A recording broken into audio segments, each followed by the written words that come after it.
Oi, todo mundo. Boa tarde. É, Como eu falei da última vez, eu vou tentar gravar esse vídeo aqui no YouTube, porque aparentemente deve ser de mais fácil acesso para a maioria de vocês. Então a gente vai continuar o que a gente vinha falando da nossa última vez e vamos dar sequência àqueles três textos que a gente colocou já na semana passada, né? Se não me engano, na quarta-feira passada, para a gente dar uma lida. Né? Se for possível, a gente consegue pelo menos resumir os três textos e aí entrar mais de cabeça nesse problema que a gente comentou no primeiro dia, em que a gente apresentou os textos aqui, que é o problema da especificidade histórica das ciências sociais. Né? A gente vai ver o que é isso e por que isso é um problema para quem gosta ou quem pretende fazer ciência social. Né? Então, para início de conversa, só para a gente relembrar o finalzinho do que a gente viu no nosso último encontro, a gente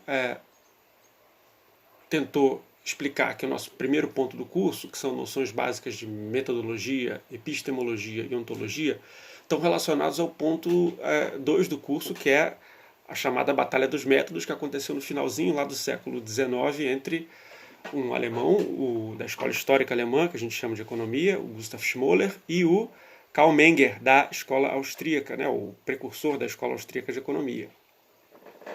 Então a gente tentou mostrar que não era apenas uma questão metodológica que envolvia os dois, e aí a gente lembrou que, do ponto de vista metodológico, a gente pode dizer que o Schmoller, tudo que a gente está falando aqui, sempre lembrando de uma maneira didática, né, e simplificada, tentando usar o menos possível de jargão. Uma visão que a gente chamou de indutiva da ciência. Né? Ou seja, a gente começa a partir de dados da realidade concreta, de fenômenos que nós observamos concretamente, a partir daí, dessa observação e da junção e da coleção desses diversos fenômenos, nós tentamos elaborar algo que seria uma espécie de guarda-chuva, uma lei geral dentro da qual esses fenômenos pudessem ser catalogados e explicados. Né?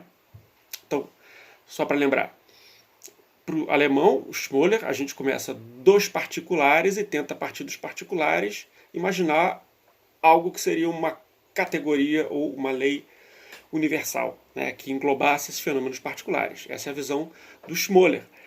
Já a visão do Menger parte do princípio oposto. Primeiro, a gente vem não indutivamente a partir dos fenômenos particulares concretos em direção ao universal, mas ao contrário, a gente parte de um universal e a partir daí a gente tenta englobar os diversos elementos da realidade que cabem dentro desse universal. Né? E aí a gente mostrou que isso tinha problemas que não eram apenas metodológicos, né, mas que eles envolviam questões do que a gente pode saber sobre esses fenômenos e em que medida a gente pode achar ter crenças justificadas sobre a verdade desses fenômenos que a gente está observando. E aí a gente deu o exemplo aqui econômico, né, da noção, assim, falando de modo geral, de homem econômico, né, quer dizer, que são criaturas que buscam ter o máximo de, vamos colocar assim, o máximo de recursos, o máximo de benefícios com o mínimo de esforço. Né? A questão é, em que medida, quer dizer, se isso aí for verdade, né, quando eu falo assim, todo mundo se comporta dessa forma, eu estou partindo de um princípio universal. Esse universal quer dizer tudo. Todo mundo se comportaria assim. Quer dizer, partindo daí, em que medida eu vou achar, na realidade concreta, entre os indivíduos particulares, pessoas que de fato se comportam assim, por exemplo, numa comunidade ou num país como o Butão, que é um país asiático que tem muitos monges, né, que tem budistas. Né? Então, em que medida, a partir desse universal, a gente chega nesses particulares, né? Ou alternativamente, né? E aí foi um exemplo engraçado, né? Eu até depois fiquei pensando sobre isso. A gente imaginar um objeto alucinado, tipo o dedão do meu pé, dos nossos pés, e o nariz do Cristo Redentor, né? A gente chamar esse objeto de, sei lá, nariz, por exemplo, né? Mistura de nariz com... Não, nariz não, vamos imaginar diferente. nariz com dedão, nadão, ou então um dediz, sei lá, né? Fica ao gosto do freguês. Em que medida o fato de e são duas coisas observáveis no mundo, né? Os dedões dos pés e o nariz do Cristo Redentor. São duas coisas que estão perfeitamente dentro da observação empírica de todo mundo. Mas em que medida isso aí, essas duas partes da realidade formam um fenômeno? Um fenômeno coeso, por meio do qual a gente possa chegar a algum conhecimento sobre esse fenômeno, e que, de fato, esse objeto que eu mencionei aqui, seria o dediz ou o nadão, em que medida ele, de fato, representa algo de real. Né? Ou seja, além dessa questão do método, eu estou dizendo assim, tem coisas que, pelo fato da gente usar determinado método, implica que a gente pode conhecer ou assumir que certas coisas são verdadeiras ou não, né? Ou seja, a gente pode fazer argumentos sobre a veracidade ou o peso dos argumentos que a gente pode atribuir para arrumar a veracidade de uma sentença, se a gente trabalha dedutivamente ou indutivamente. E mais do que isso, quais são os entes com os quais nós estamos nos comprometendo. E aí a questão que a gente colocou era uma questão que a gente chamou de ontológica, né? Significa dizer, com a própria realidade das coisas. Né? Ou seja, né? Quando eu estou deduzindo a partir da ideia de que todos os homens se comportam maximizando as suas vantagens e minimizando seu esforço ou seu sacrifício. Né? Quantas pessoas de fato no mundo podem ser caracterizadas dentro dessa definição que a gente supostamente universal? Né? Ou seja, qual a generalidade dessa definição universal? A gente vai achar muitas pessoas na Terra que são predominantemente assim ou não. Né? Eu, portanto, estou preocupado com a Terra, com a realidade, no final das contas. Mesma coisa para o caso contrário. Né? Quer dizer, a gente tem um dedão e um nariz do Cristo Redentor, e a gente quer saber em que medida, o que a gente pode saber acerca desse suposto objeto que poderia existir, que seria os dedões e o nariz do Cristo Redentor. Né? Quer dizer, qual é a realidade desse objeto? Isso é um objeto real ou não? Quer dizer, eu estou viajando, né? Nada mais passa do que uma coleção aleatória de duas coisas cuja relação não faz sentido. Né? Então é esse aí, digamos assim, em linhas gerais, o que a gente está colocando aqui do ponto número 1 do curso. Né? Quer dizer, são noções básicas de epistemologia, metodologia e ontologia.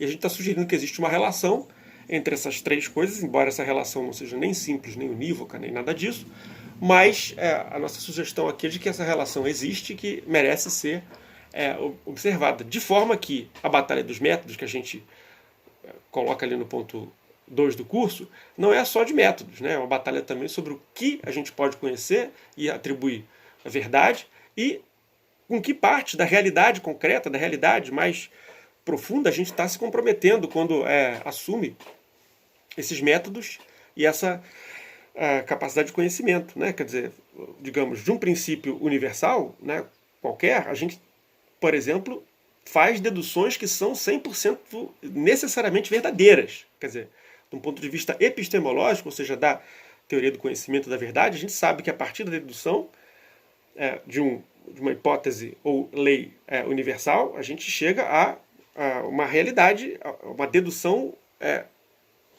verdadeira, 100% verdadeira. Agora, a partir dessa dedução 100% verdadeira, não quer dizer que a realidade lá fora eu vou achar aquelas pessoas ou aqueles entes para os quais a minha dedução vale. Né?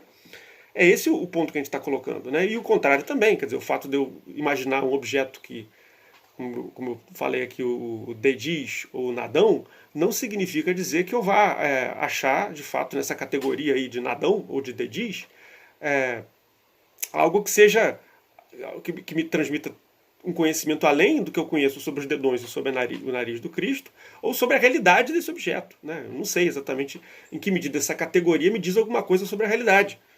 Certo? Além do que eu tenho sobre os dedões, além do que eu já sei sobre os dedões e sobre o nariz do Cristo. Né?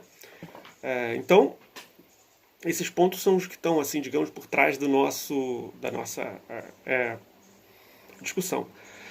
Evidentemente, aí você pode me perguntar, né? Mas, pô, isso é uma coisa meio abstrata, né? Isso aí não tem, digamos, nenhuma relação com o que a gente está vivendo concretamente no dia a dia, né? Eu posso sugerir para vocês, né, que, na verdade, não é assim. A gente tem, sim, assuntos muito presentes hoje, que podem ser objeto de análise desse tipo de questão. Né? Então, por exemplo, se eu resolvo olhar a realidade empírica que a gente está vivendo com essa crise, que nos está obrigando a fazer esses vídeos aqui, e eu resolvo dizer que se eu somar os mortos por Covid-19, né, desde o mês passado, e comparar com os mortos envolvidos por outras viroses, quaisquer, ou por acidentes de trânsito, né, e colocar todos eles um do lado do outro, percebam, né, eu estou partindo de fatos concretos reais, né, mortos por Covid-19, mortos por, sei lá, acidentes de trânsito, ou mortos por outras viroses, né. O fato de eu comparar essas três coisas, ela pode me dizer, ou pode me sugerir questões sobre as relações entre esses três objetos e a gravidade da crise do Covid-19 frente a outros problemas de saúde. Quer dizer, quando eu resolvo fazer essa comparação das vítimas de Covid-19, dos mortos, com outros tipos de morte que acontecem durante o ano, né, eu estou, ao fazer essa comparação, sugerindo algo. Eu não estou dizendo que é verdadeiro, eu estou dizendo que eu sugiro algo. Certo? Justamente a questão que eu estou colocando é essa, né? Quer dizer, o fato da gente mergulhar na realidade concreta e dizer, somemos a quantidade de mortos de Covid-19, somemos a quantidade de mortos por acidente de carro, somemos a quantidade de mortos por outras viroses ou qualquer outros problemas de saúde. Certo? Quando eu digo que pode existir uma relação aí, eu estou fazendo uma ideia de que existe ou pode existir uma relação entre essas três coisas. Né? E aí isso vai me dizer uma medida, por exemplo, da gravidade do Covid-19 frente às outros tipos de morbidade que a gente tem, né? De morte, né? Não só de fatalidade, de fato. Né? Então, quer dizer, o que a gente está sugerindo aqui não é, em absoluto, uma coisa fora de contato com a realidade. Né? O mesmo vale para variáveis econômicas. Né? Quando você observa, por exemplo, né, um aumento de preços junto a um aumento da oferta monetária, certo? O que isso quer dizer? Certo? Há uma relação que liga essas duas variáveis no mundo real ou não? Esse tipo de relação é causal? Quer dizer, quem causa o que nesse caso? Certo? Vocês podem verificar o tipo de discussão que isso tem estado muito presente a partir dos artigos do André Lara Rezende aí nos últimos anos, né? Nos últimos 3, 4 anos ele vem trabalhando muito com essa questão aí, a teoria monetária moderna, etc. Né? Então, quer dizer, embora o que a gente esteja colocando aqui pareça muito, em princípio, abstrato, né? Indução, dedução, que porra é essa? Né? Não é exatamente isso.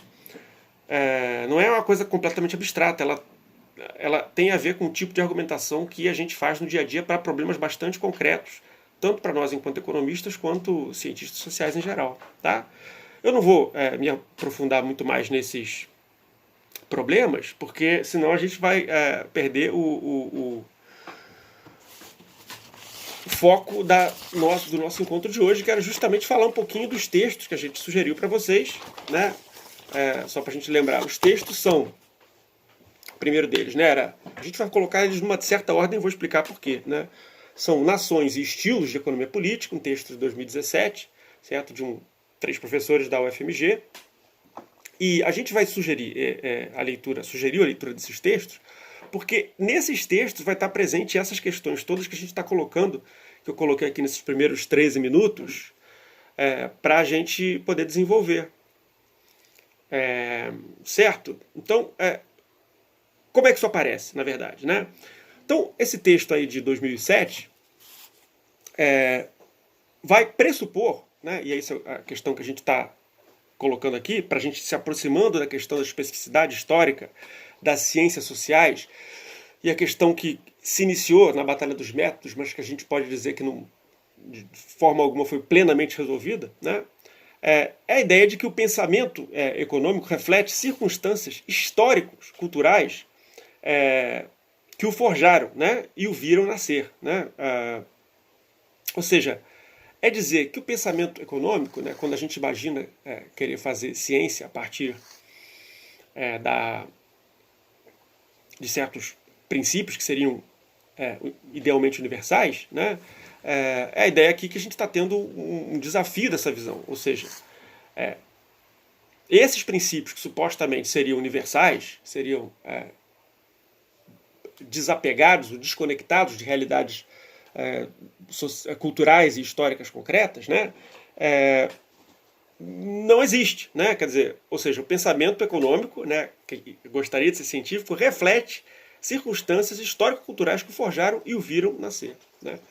Ou seja, e aí depois os autores colocam, né? Isso significa interrogar a justeza da tese do Joseph Schumpeter, né, um autor que vocês devem já ter ouvido falar em outras disciplinas, né, de que há uma dimensão do pensamento econômico, o nome dessa dimensão seria análise econômica, que se poderia ser, né, imune à contaminação ideológica e política, né, e voltada para o desenvolvimento de um método de análise econômica que se aproximasse das ciências exatas e naturais, né.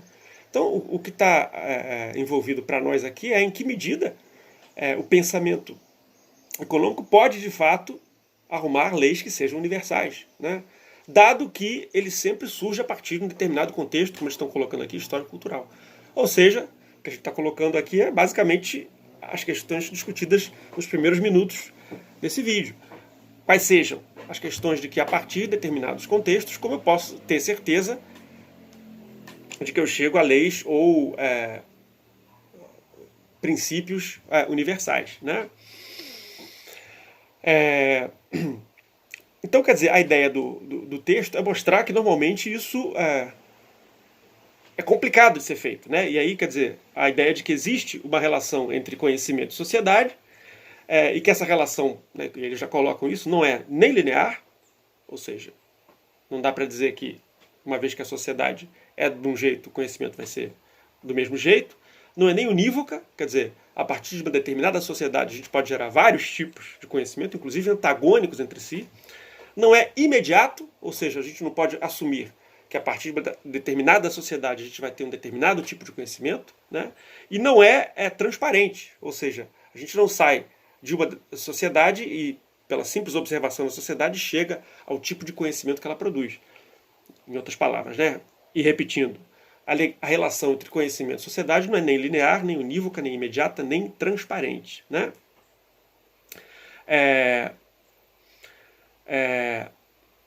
Esse campo, né, de estudos, né, como ele está colocando aqui, é marcado por ambiguidades, contradições e consequências não planejadas, né? E um princípio clássico aí do século XVIII, do pensamento econômico, é a ideia de que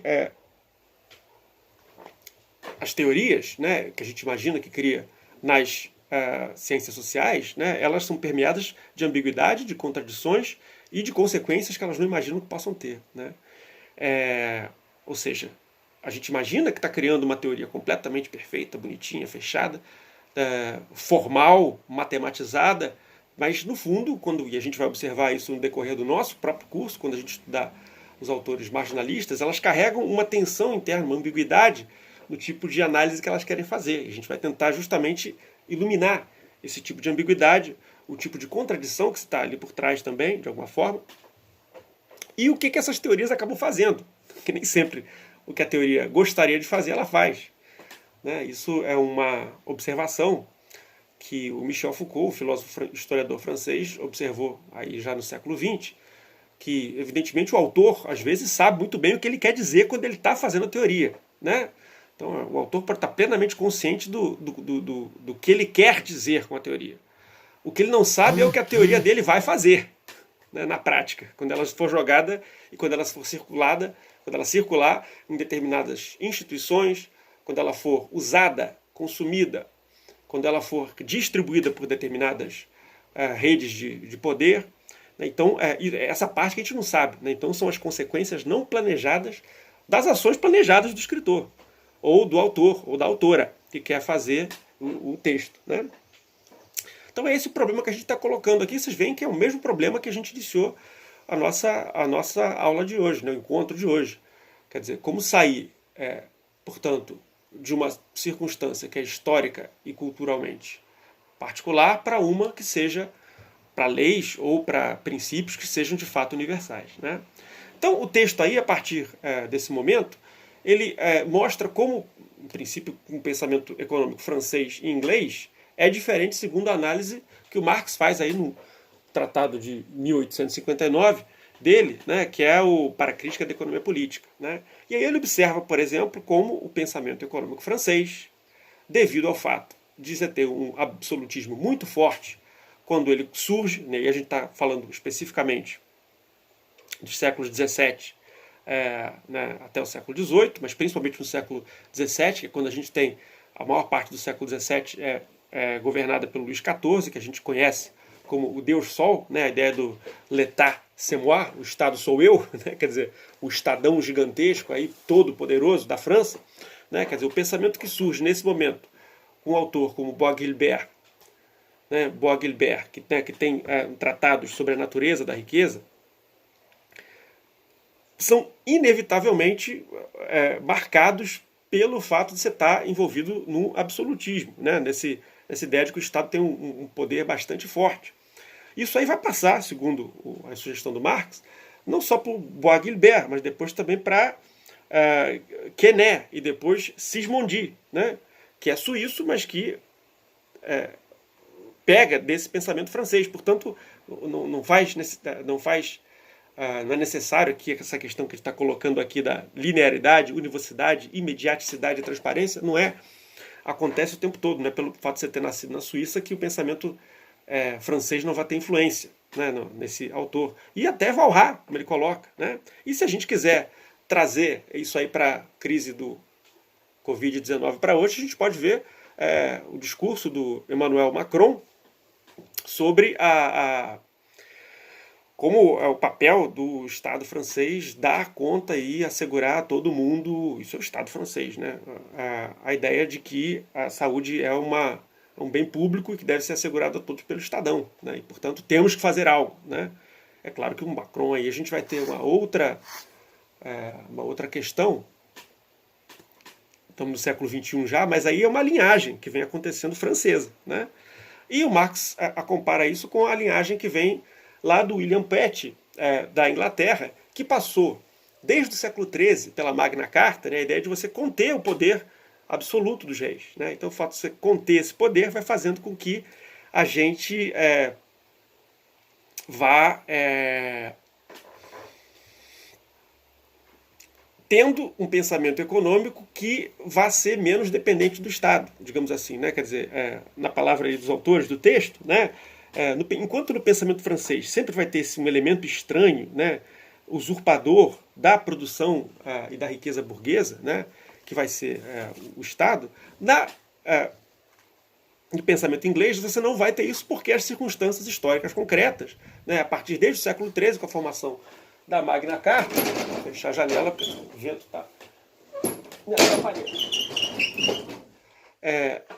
Desde a Magna Carta, no século XIII, também depois todas a sequência que a gente vai ter de brigas entre o parlamento e o poder absoluto do rei, que vão culminar aí, como a gente já sabe, na Revolução Gloriosa, né, no finalzinho do século XVII, 1688, todo esse ambiente vai fazer com que seja para os autores ingleses muito mais claro como funciona o pensamento econômico, desde o Pitt, passando depois por Stuart, Smith, Ricardo, né, e aí depois os autores vão colocar o próprio Bentham, né, ou seja, as ideias de individualismo, né, liberal, utilitarismo, isso para o Bentham vai ser clássico, vai passar para o John Stuart Mill e depois para o Jevons,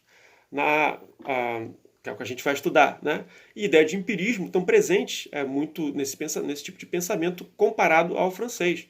E aí, se a gente quiser também colocar, e até o século XXI com a crise do Covid-19, a gente pode imaginar o que o Boris Johnson propôs em princípio, né? Vocês devem estar lembrados que, em princípio, a ideia do Boris Johnson era aquela ideia bem liberal de que não deixa o vírus fazer o caminho dele, ou seja, laissez-faire, né? Let it go, e aí depois a gente deixa as pessoas se infectarem e a gente dá conta, né? E isso aí foi o primeiro plano, né? Quer dizer, a primeira proposta dos ingleses, né?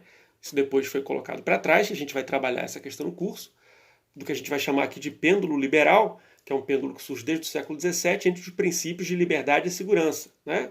Então, o princípio inglês da liberdade estava valendo para o Boris Johnson, mas a partir do momento em que aquilo significava uma insegurança muito grande para a população como um todo e, em consequência disso, para a própria economia da Inglaterra como um todo, medidas de restrição foram tomadas, né? Mas de uma forma distinta, portanto, da que foi tomada pelo Emmanuel Macron na França. Veja que a gente está tratando de questões do século XXI que, segundo os autores aqui, embora a gente não possa fazer, evidentemente, uma ligação tão direta, tem uma trajetória onde as justificativas para a ação do Estado mudam, né? Isso, quer dizer, vai lá desde o tempo do século XVII, onde o Marx está estudando esse tipo de questão, né? Então, enquanto o Ricardo, por exemplo, né, ou o Bentham, por exemplo, pode imaginar que a sociedade nada mais é do que a soma dos interesses, quer dizer, o bem comum, claro que o Bentham existe, mas o bem comum nada mais é do que a soma das utilidades dos indivíduos, né? Quer dizer, soma de prazeres menos o somatório de dores dos indivíduos como um todo, né? Quer dizer, a sociedade como um todo nada mais é do que a soma dos prazeres e dores de cada indivíduo particular, né? É claro que a gente, quando falar um pouco do Bentham, no decorrer do curso, e do Jevons, a gente vai ver que, evidentemente, essa noção de prazer não é assim tão boboca, né? Ou assim, muito simplista como a gente talvez está colocando aqui. O Bentham não é de jeito nenhum um cara muito... não é um cara simplista, né? As teorias dele e as ideias dele são muito interessantes, né? Mas isso seria uma coisa muito específica da Inglaterra, uma coisa que, por exemplo, não se desenvolve da mesma forma na França, né? Esse é o ponto aqui dos autores desse texto, né? Isso aí vai continuar depois, né? O segundo exemplo dos autores é com relação a que a gente está vendo aqui, que é a Batalha dos Métodos, né? Entre o Schmoller e o Menger, né? O Schmoller, da Escola Histórica Alemã, e aí eles partem já não mais do pensamento da análise do Marx, né? Porque o Marx, no momento, na Batalha dos Métodos, ela estoura no ano em que o próprio Marx morre, né? A Batalha dos Métodos tais como a gente conhece, né? 1883. Isso não quer dizer que o Marx não esteja envolvido com esse tipo de discussão. Está envolvido principalmente com o Adolf Wagner, né? Como a gente sabe, recentemente foi publicado aqui pela Boitempo, né? Então, o Marx tem uma discussão antes dessa própria batalha, como a gente conhece. Mas a batalha entre o Schmoller e o Menger, ela coloca em perspectiva as características do pensamento alemão versus o pensamento austríaco. São outros dois que não têm a ver com a matriz francesa nem com a matriz inglesa, né? O pensamento alemão, por exemplo, ele já não vai assumir que há uma teoria do valor abstrata única, né? Seja ela uma teoria do valor trabalho, como era para os clássicos, né? Até Marx, ou seja ela uma teoria do valor utilidade completamente universal e que não merecesse maiores qualificações, né? Atenção, isso não quer dizer que não exista uma noção de utilidade entre os alemães, mas quer dizer que essa noção de utilidade deve ser permeada aí pelo contexto histórico-cultural, onde cada povo ou cada comunidade vai entender a utilidade de um determinado modo, né? Ou seja, né, o pensamento alemão se desenvolve aí de uma forma muito própria, que tem aí influências tanto da tradição romântica alemã, né, que no começo do século XIX se opõe à tradição iluminista francesa, explicitamente, quanto à tradição cameralista, né, dos diversos principados, ducados e países alemães, né, que até 1871 a gente não tinha a unificação da Alemanha, né? Então, quer dizer, o romantismo alemão, o cameralismo, vamos fazer um pensamento que vai ser representado aí no finalzinho do século XIX pela figura do Gustav Schmoller, né? E aí ele nos mostra que, quer dizer, o desenvolvimento econômico do país não está relacionado, né? Quer dizer, o desenvolvimento concreto do país não está relacionado ao grau de aderência ao pensamento econômico da época dominante, que era o pensamento inglês. Quer dizer, o pensamento econômico que o alemão fez foi, na verdade, uma crítica ao pensamento que era desenvolvido na Inglaterra no momento, naquele momento. Isso desde, digamos assim, dos proto-pensadores históricos alemães, né, na figura do Friedrich List, né, de 1841, o Sistema de Economia Nacional, já vai, evidentemente, caracterizar o que ele chama de economia nacional versus a cosmopolítica, né, dos economistas, tais como ele vê, né, o List, dos economistas ingleses, né. Por outro lado, né, o pensamento econômico de um país é marcado, né, por sua história, sim, política cultural, e esse é o ponto, né, que está sendo vinculado aí desde antes do Schmoller, né, em 1853. Nós já temos aí um livro de um autor chamado Karl Knies, dessa escola histórica alemã, né, quer dizer, o nome do livro é Economia Nacional Vista de um ponto de vista histórico, né, e lá nesse texto de 1853 ele coloca explicitamente que a própria ideia de universalidade de leis da sociedade é uma ideia que é uma ideia típica, digamos assim, de ingleses ou de franceses, né? Quer dizer, essa ideia de que somos todos iguais, liberdade, igualdade, fraternidade, que apareceu na Revolução Francesa, é uma ideia tipicamente francesa, e isso não acontece da mesma maneira para os românticos alemães, que vêm logo depois. Né? Quer dizer, ou seja, mesmo a própria ideia de universalidade de leis da sociedade não é universal, ela é característica desse lugar e dessa época, portanto é específica a esse lugar e a essa época, né? Esse é o ponto do Schmoller e, em geral, também da escola histórica alemã, que se contrapõe ao Menger, como a gente já vem colocado aqui como o grande preceptor da escola austríaca de economia, vai também ser influenciado pela situação de decadência do Império Austro-Húngaro desde o século XVII, né, depois do fim da Guerra dos 30 Anos. Né, quer dizer, a partir do momento em que esse grande império vai decaindo, ele vai se ensimesmando, né, quer dizer, o pensamento vai entrando, segundo os autores estão defendendo, num subjetivismo cada vez maior, e aí você tem até o caso de Freud, né, quer dizer, essa questão de você olhar bem o inconsciente, o que está dentro das pessoas. Não nos esqueçamos, né, que Freud é vienês, né, está ali trabalhando em Viena. Então, nessa escola, né, você tem uma radicalização do subjetivismo já presente nos ingleses, né, que a gente colocou. Por outro lado, o fato de Viena estar muito distante das grandes capitais europeias, né, de Berlim, quanto de Paris, quanto de Londres, faz com que o pensamento austríaco, mesmo sendo subjetivista, não seja, assim, digamos, tradicional, né? Ele tem um pensamento muito único, muito próprio, e se desenvolve dessa maneira única e própria porque ele está justamente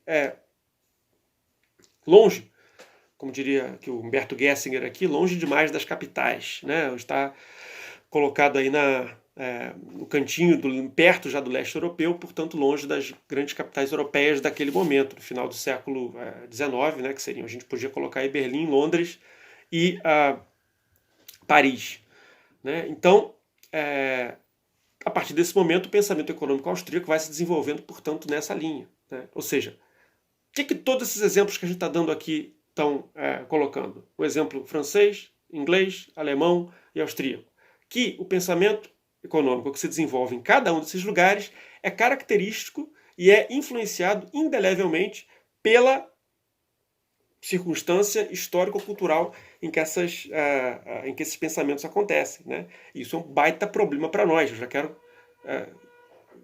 gostaria de colocar para vocês que isso é um problema na medida em que a gente não tem como chegar, ou tem como colocar justamente em dúvida essa ideia com a qual o texto começa de Schumpeter, que existiria um ramo de análise do pensamento econômico, que seria a análise econômica, que seria geral, que seria capaz de ser universal, né? Ou seja, produzir leis que funcionassem em todos os lugares. Aqui a gente está vendo que não, né? A gente está vendo que aquilo que a gente imagina que são leis universais, na verdade, tem a marca de um contexto histórico-cultural, seja ele inglês, francês, austríaco ou alemão. Né? Então, quer dizer, o texto ele termina, né, mostrando que a HPE vê uma evolução da análise econômica, né, rumo a uma maior cientificidade. A HPE enquanto olhando a análise da economia teórica. Né? Mas o que a gente vê é que, no caso pós-45, é que, na verdade, a gente tem a formação de núcleos de pensamento, né, o que os autores chamam de